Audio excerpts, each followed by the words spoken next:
you're listening to Burst Radio, and this evening I'm very lucky to be joined by three lovely ladies who are going to talk about a very special upcoming performance they are organising in Bournemouth. With the Spirit of Audrey is the play's name, and I think it's only fair to let you introduce yourselves and tell us a little bit about the play and how you're involved in it. Oh, me first. Okay, cool. My name is Natalie Jade Bartel. I'm going to use my middle name here and sound all professional.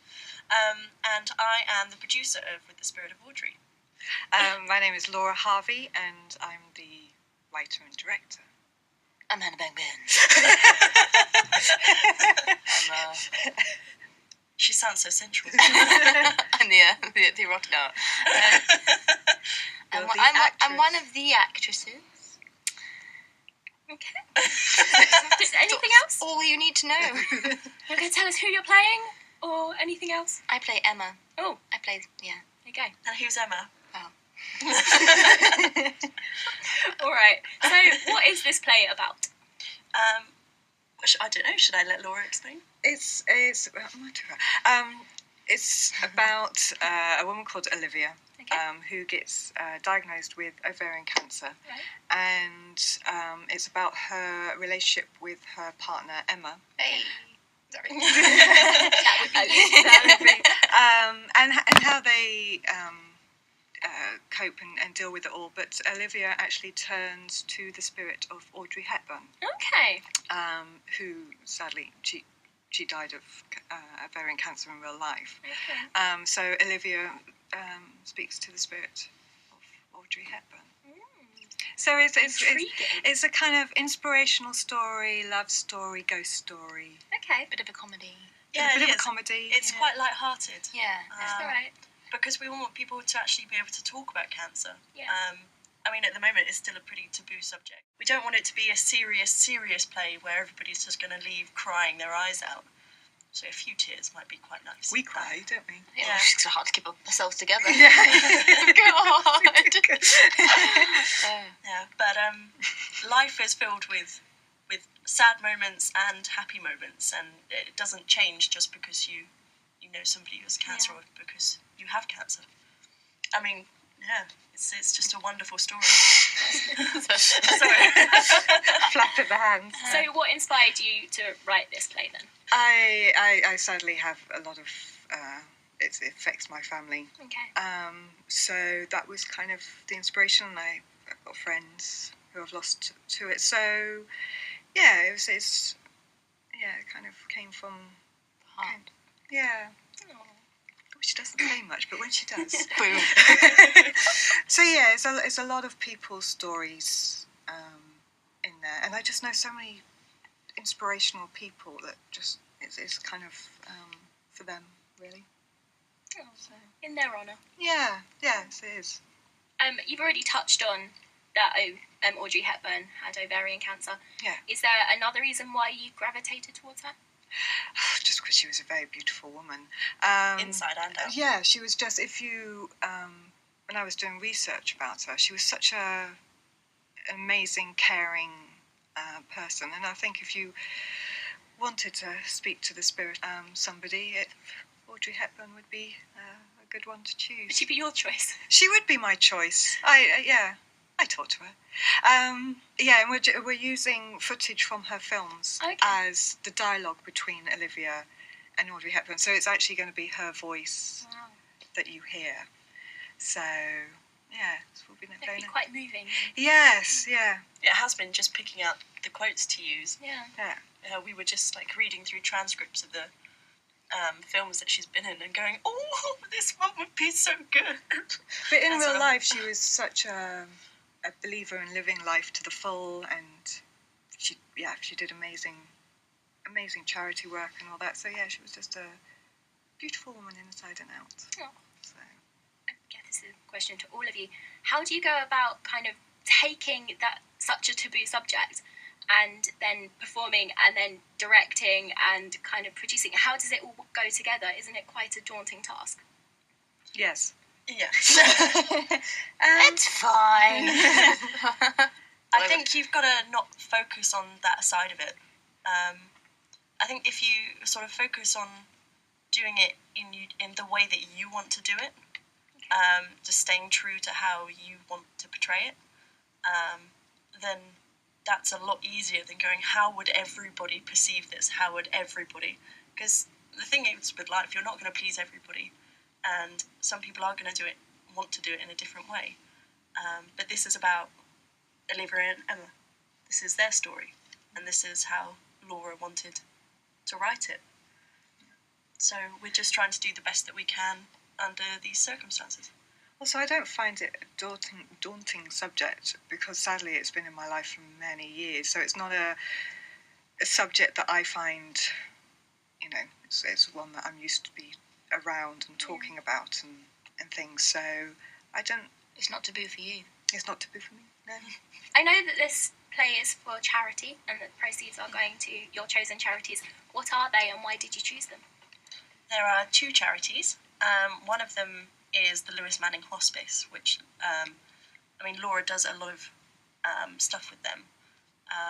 And they give dignity to people. It's an amazing place, very beautiful. Yeah, it's Sandbanks. Oh, so it's local. Yes. Yeah, it's a place that is comfortable. It's not your typical sort of hospitalised place. No, it's very, yeah. And the second charity is the Freya Ellie Appeal, which is a little girl, 5, very, very brave. And she has neuroblastoma. I can never say cancer. it. So it's a type of cancer, and it only affects approximately 1 in 100 children. And the NHS don't cover the cost of treatment. So she has to raise £500,000 to go and get treatment in America. Wow. So it's all about kind of getting people aware of these things and doing some good. Yes. At the same time. Well, hopefully, yeah. Yeah. What about you, Hannah Bang-Bens? What do you think? I agree. What's it like being a performer in this type of, with such a hard-hitting topic? Whoa, that's a deep one. Oh, I don't know. Do you know what? It's okay. I've got a really amazing team to work with, so it's not like they're comfortable working with it. It doesn't make me feel uncomfortable anyway. You're just there to. We do work well as a team. We've got a good rapport. So how did you as a group come together? How do you know each other? Well, we all actually met. Fake orgasm on stage. Now I'm interested. Yeah, we all met. It was back in my first year, actually, so it was. Yeah. But then we all re-met on stage for Vagina Monologues. Yeah. Okay. We were reunited. For V-Day, yeah, so that was interesting because it was my first time meeting both of these wonderful women. But yeah, Laura did have to fake orgasm in front of me on stage. And not much has changed, really. I hope my mother's not. And then early last year, just when I was doing some stage management for dramatic productions, and I needed a couple of extras, and so I asked Laura if she would come in and pretend to be a dead prostitute. I did it very well. As you do. Yeah, she played a dead prostitute very well. As far as you can, really. Maybe even 2. Yeah. But then we actually moved. Well, I moved in with her, and she had written a book called Kia Kaha Wahine, which is a Maori saying. It means be strong woman. Kia kaha wahine. Because I was writing my graduate script at the time, and one of the main characters had cancer, and I didn't actually know that much about it. And I had no idea that Laura had written this book. So I read it, and it was sort of the trials and tribulations, but like the play, it was sort of I felt like I was bipolar reading it. I was going from tears of laughter to actual tears of sadness. Like, just, she has this amazing way of writing where she'll write this big chunk and like a really, really funny anecdote. Yeah. And then you turn the page and just one line completely sobers you up. And it was just incredible. And I said to her, if you don't do something with this, it's just such a waste. So we started working on it. And then I emailed Hannah saying, where in the world are you? Do you want to be in a play? She said, I'm in actually in Bournemouth. So we met up, and it's sort of gone from there. Actually, I emailed The Hannah wrong person. saying, "Do you remember me? We fake orgasmed on stage together. Do you want to be in a play?" And I sent it to the wrong person. Well done. Yeah. But yes, thankfully she said yes, and yeah. Dynamic trio. Way. 3 Witches of Eastwick. So I saw on the play's Facebook page that there was an accompanying film. Yes, there was. Can you tell me what that was about? How that came about? It's called The Decision Maker. It's coming out this weekend, and it is about the disgusting Atos system, which I'm quite angry about because I've heard of some other people today that are going through it. And it's basically the government's sickness, getting people Evaluated, isn't it? yeah, For evaluated sickness benefits. and they're taking people with Alzheimer's, cancer, mental health issues, all these, and taking them to tribunals to sit there and validate why they are, entitled to sickness benefit. And it's disgusting. And we got a government figure in between 2010 and 2011. Yep. Which was roughly, because the first thing that happens is you get a letter through saying you are fit for work. Yeah.